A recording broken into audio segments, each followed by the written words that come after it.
HEROS Titan, an additional adjustment set is available. This includes one pair of spacers and one extension axle.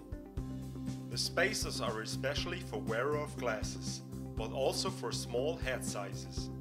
To install the spacers and other fitting parts, remove the inner lining of the helmet. You can find fixing points for inserting these spacers in the front area of the helmet. Afterwards, you can fix the inner lining onto the spacers again.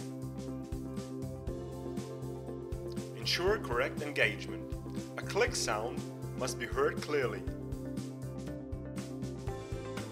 Now the distance to the eye protection visor has increased.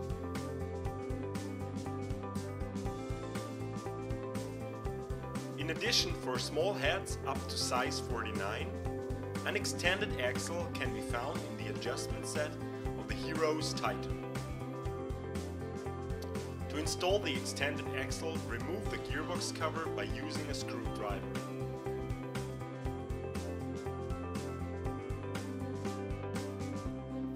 Remove the axle and replace it with the extended one.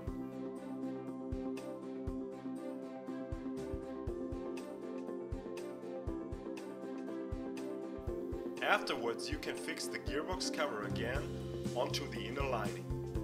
Pay attention to the click when locking the cover. Afterwards, you can make a functional check and reinstall the inner lining into the helmet. So you can achieve minimum adjustment options up to a head size of 49.